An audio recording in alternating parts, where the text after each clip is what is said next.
अभी हाल ही में जो लोकसभा और राज्यसभा में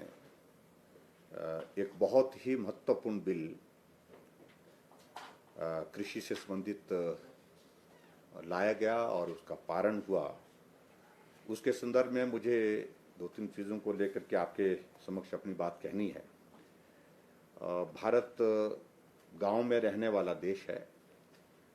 और देश की आबादी का लगभग 80% हिस्सा गांव में रहता है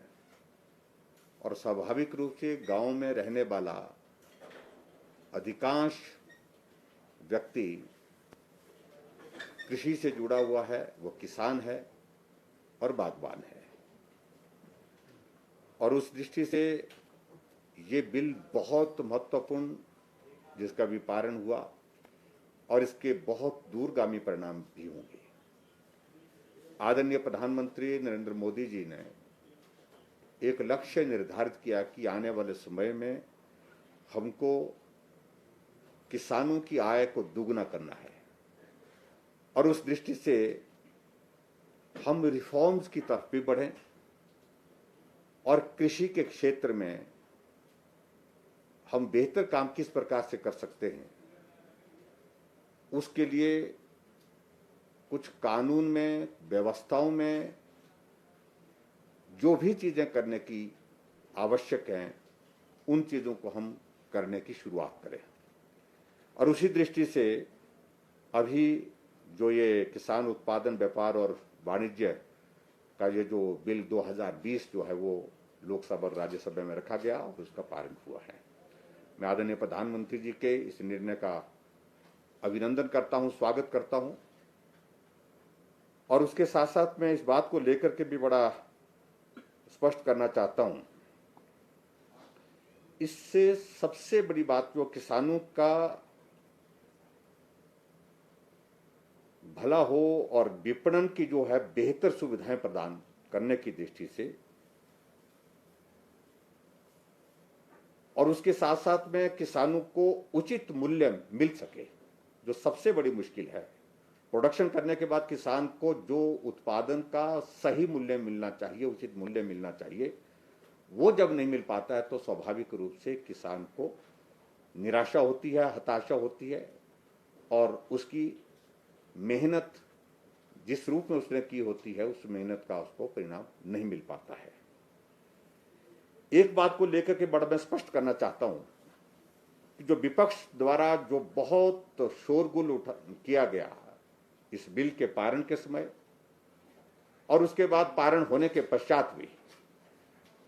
जो कहा जा रहा है कि एपीएमसी तथा मार्केटिंग बोर्ड जैसी जो एजेंसियां जो है समाप्त हो जाएंगी, मैं ये कह रहा हूं कि ये बिल्कुल सरासर गुमराह करने की एक कोशिश है और ये गलत प्रचार है। किसानों को और इस देश की जनता को, प्रदेश की जनता को गुमराह करने का एक प्रयत्न है। एपीएमसी और मार्केटिंग बोर्ड जो है वो यथावत जिस रूप में है उस रूप में काम करती रहेंगी और न्यूनतम समर्थन मूल्य जो है, एमएसपी जो है, उसके अंतर जो है वो सरकारी खरीद में भी कोई भी परिवर्तन नहीं होगा। ये भी बड़ा स्पष्ट करने की आवश्यकता है। और इसी बात को लेकर के जो विपक्ष के लोग जो है बार बार लोगों के बीच में किसानों को गुमराह करने की जो कोशिश कर रहे हैं, उनको भड़काने की जो कोशिश कर रहे हैं, मैं समझता हूं कि वो बिल्कुल भी उचित नहीं है। और जो ये बिल है, इस बिल की असली स्पिरिट में जाने की कोशिश करें। और उसके साथ साथ में ये भी मैं कहना चाहता हूं कि जो एक बहुत बड़ा परेशानी का एक कारण रहता, तो जो बिचौलिए होते थे, जो किसानों के उत्पाद में से जो है वो मुनाफा कमाते थे, वो भी इससे जो है वो रिस्ट्रिक्ट होगा, वो भी कम होगा, समाप्त होगा और किसान बिना किसी बाधा के अपने उत्पाद का देश के किसी भी कोने में, किसी भी मार्केट में उसको बेच सकेंगे। ये भी इस बिल के अंतर्गत जो है एक बहुत बड़ी सुविधा जो है प्रदान की गई है, जिसका मुझे लगता है कि अभिनंदन करना चाहिए। स्वाभाविक रूप से जब किसान कोई उत्पादन करता है, उसकी मार्केट वैल्यू उसको जहां उचित मिले उसको वहां बेचने का अधिकार होना चाहिए। उसको वहां जाने का अधिकार होना चाहिए। और वो सारी चीज को इस बिल के अंतर्गत जो है व्यवस्थित ढंग से जो है वो लाया गया है। और इसके साथ साथ में ये भी मैं कहना चाहता हूं कि जो इस विधेयक के माध्यम से जो हमारी जो निजी मंडियां हैं उनके जो इंफ्रास्ट्रक्चर को जो है वो का जो है उनको भी स्ट्रेंथन करने की दृष्टि से एक बेहतर एक प्रयास है, वो भी इस बिल के माध्यम से बड़ा स्पष्ट है इसमें। और इसके साथ में ये भी मैं कहना चाहूंगा किसान जो है कृषि के क्षेत्र में जो निजी निवेश के माध्यम से नई तकनीक अपना सकेंगे।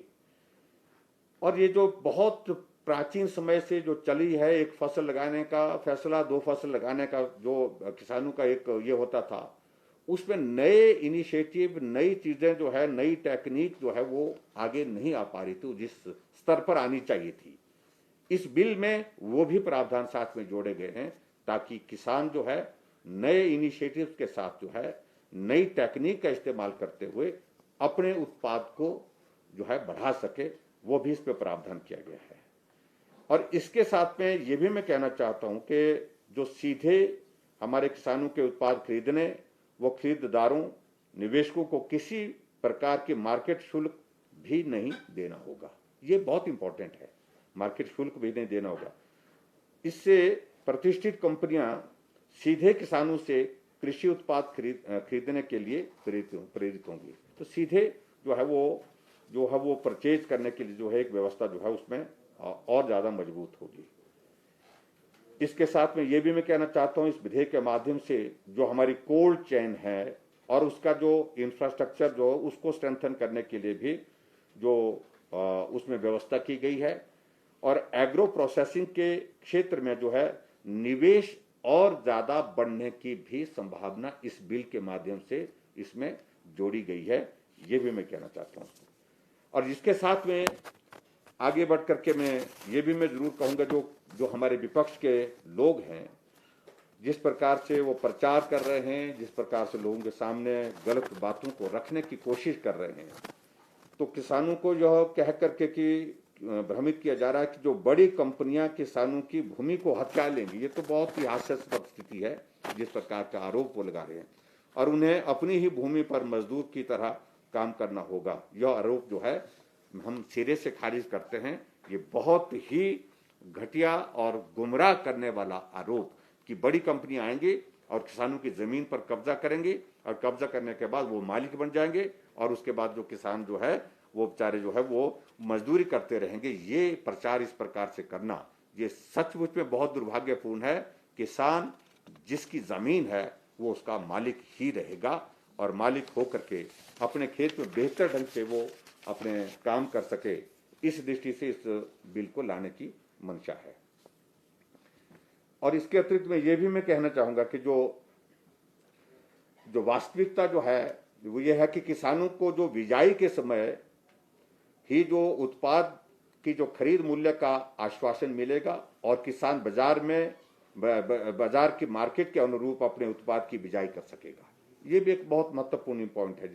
जिसका मैं जिक्र करना चाहूंगा। और उसी तरह से मैं ये भी मैं कहना चाहता हूं, जो हमारे विपक्ष के लोग हैं जो जिस प्रकार से आरोप लगा रहे हैं कि बड़ी कंपनियां कृषि उत्पाद का अपने गोदामों में भंडारण कर उसे उपभोक्ताओं को अधिक कीमत पर बेचेंगी, ये भी कतई गलत धारणा लोगों के बीच में पैदा करने की कोशिश है। और मतलब बड़ी कंपनियां भंडारण करके जो है उसको अपनी मनमाफिक जो है वो कीमत पर बेचेंगे, इस प्रकार का भी कोई इसमें जो है प्रावधान नहीं है। यानी कि और इसके साथ में ये भी मैं कहना चाहता हूं, किसानों को उनके उत्पाद के उचित मूल्य नहीं मिलेंगे, ये भी प्रचार कर रहे हैं और सार्वजनिक वितरण प्रणाली भी प्रभावित होगी, ऐसी जो बात कही जा रही है। लेकिन सच्चाई इससे हट करके जो है वो ये है कि अभी जो ये बिल पारित हुआ है, अब इसके माध्यम से अधिक भंडारण किया जा सकेगा, एक बात, जिससे किसान उत्पाद को जब चाहे तब बेच सकता है। जब भी उसको मार्केट में उसकी सही कीमत मिलेगी, उचित मूल्य में मिलेगा, पैसा जब मार्केट में जब उसकी कीमत बढ़ी हुई होगी तो उस दृष्टि से उस वक्त वो बेच सकता है और ज्यादा अपनी आय कमा सकता है। और इसी तरह से बहुत सारी चीज़ों को लेकर के मैं उन बातों को लेकर के विस्तार से नहीं जाना चाह रहा हूँ। मैं इतना जरूर कहना चाहता हूँ, ये सिर्फ हमारे देश के प्रधानमंत्री नरेंद्र भाई मोदी जी हैं जिन्होंने देश के किसानों के खाते में सीधा फसल ठीक हुई खराब हुई जैसी हुई, लेकिन उसके बावजूद भी उनके खाते में किसान सम्मान निधि के अंतर्गत एक साल में 6,000 रुपये उनके खाते में डालने का निर्णय आदरणीय प्रधानमंत्री जी ने लिया। आज तक भारत के आज़ादी के पश्चात ऐसी व्यवस्था किसी प्रधानमंत्री ने नहीं सोची कि किसान के खाते में सीधा हम उनको मदद करने के लिए, फसल अच्छी हुई तो आपकी, फसल अगर अच्छी नहीं हुई तो भी आपको हम ज्यादा नहीं लेकिन थोड़ी मदद करने के लिए जो है उस दिशा में हम काम करेंगे और किसान सम्मान निधि की योजना पूरे देश भर में शुरू की है। तो ये कुछ पॉइंट्स पर मुझे आज जो है खास तौर से पिछले कुछ दिनों से कांग्रेस के लोगों ने बहुत प्रचार किया, बहुत प्रसार किया इस बिल के ऊपर, और दूसरे विपक्षी दलों ने भी करने की कोशिश की। ऐसी परिस्थिति में मैं कहूँगा जब बिल किसानों के हित में है, देश के हित में है और इसमें किसानों को उचित मूल्य मिलेगा, और जो धारणाएं फैलाई जा रही हैं वो बिल्कुल आधारहीन है, और इस बिल के आने से किसानों का सुनिश्चित लाभ होगा, ये मैं कहना चाहता हूँ। सर, जैसा आपने एमएसपी का समर्थन किया है, हिमाचल प्रदेश जैसे राज्य को कितना बेनिफिट होने वाला है? निश्चित रूप से हम हिमाचल प्रदेश में हम वैसे भी हम एमएसपी में हम दे ही रहे हैं, चाहे वो